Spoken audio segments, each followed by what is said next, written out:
What does President Donald Trump's 2008 sale of a Florida mansion to a Russian billionaire have to do with collusion during the 2016 election? On the surface, not a whole lot. You know, the closest I came to Russia, I bought a house a number of years ago in Palm Beach, for $40 million, and I sold it to a Russian for $100 million, Trump told reporters at his Mar-a-Lago resort in 2015. 2 years later, special counsel Robert Mueller's investigators are taking a closer look at the lucrative sale, as well as a host of other deals involving Trump's businesses, as they search for clues into whether Trump's campaign coordinated with Moscow to influence last year's election.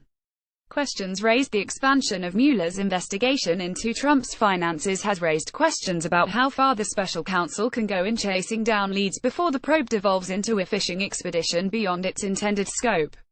While following the money trail can uncover critical clues in any white-collar crime investigation, Trump recently warned that any digging into his finances would be a violation of Mueller's mandate. White-collar crime typically is non-violent and done for financial gain. The special counsel authority given to Mueller by the Justice Department on May 17 is relatively broad but has room for interpretation. While it explicitly authorized him to investigate in any links and/or coordination between the Trump campaign and Moscow during the election, it also mandated Mueller to examine any matters that arose or may arise directly from the investigation. Grand jury rules. Thomas Sino, a former federal prosecutor now with the Squire Patton Boggs law firm, said examining Trump's business dealings does not necessarily fall outside the special counsel's mandate. Just hearing the president's investments are being looked at is not enough, Zeno said. We need to know why. We don't know why because that's what Mr. Mueller is doing behind a grand jury. Mueller's team operates under grand jury secrecy rules and does not comment on the investigation.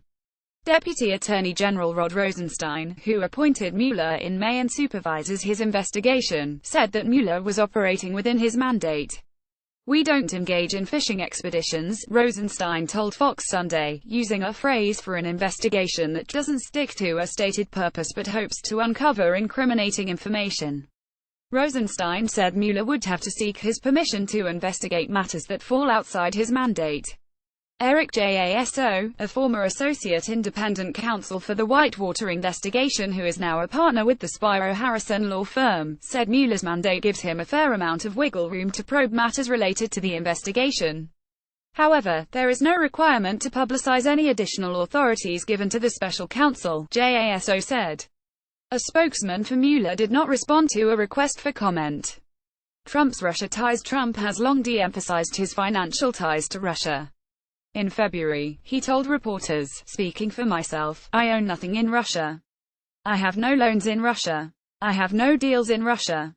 To demonstrate his limited Russian dealings, the president's lawyers released a letter in March showing income from 2 Russian deals: $95 million from the 2008 sale of the Palm Beach mansion to Russian fertilizer tycoon Dmitry Rybolovlev, and nearly $12 million from a partnership with oligarch Arisa Galarov to bring the Miss Universe pageant to Moscow in 2013. But in 2008, Donald Trump Jr., the president's eldest son, told investors in Moscow, "Russians make up a pretty disproportionate cross-section of a lot of our assets. We see a lot of money pouring in from Russia." Siva Gunitsky, a University of Toronto professor who has researched Trump's Russian business interests, said the president's financial connections to Russia run deeper than he has admitted. Since the 1990s, he said, Trump has done hundreds of millions of dollars worth of business with Russian investors, if not more.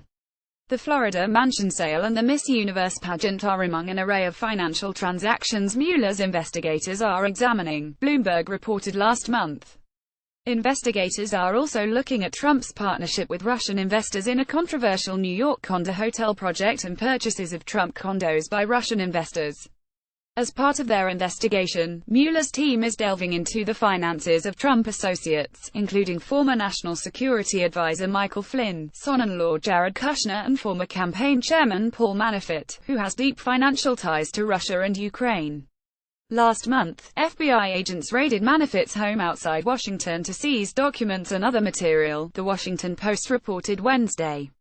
To conduct the investigation, Mueller has assembled a high-caliber team of lawyers, including 3 with extensive experience in the financial fraud section of Department of Justice's Criminal Division.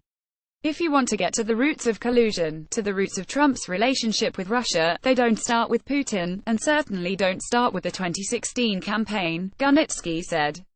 They start with lots and lots of Russian oligarch money coming into Trump's real estate businesses, into his casino businesses, since the 1990s and even earlier. The president's refusal to release his tax returns makes it difficult to know the exact extent of his Russian financial interests, Gunitsky said. Andrew Kent, a Fordham University law professor, said the expansion of Mueller's investigation has put Trump and the special counsel on a collision course. If the investigation gets hot for Trump personally, for his son or son-in-law, it'd not be at all surprised if President Trump took steps to try to fire Mueller or otherwise rein in the investigation, Kent said. Asked if he'd thought about or considered firing Mueller, Trump told reporters Thursday, "I haven't given it any thought. No, I'm not dismissing anybody. I want them to get on with the task."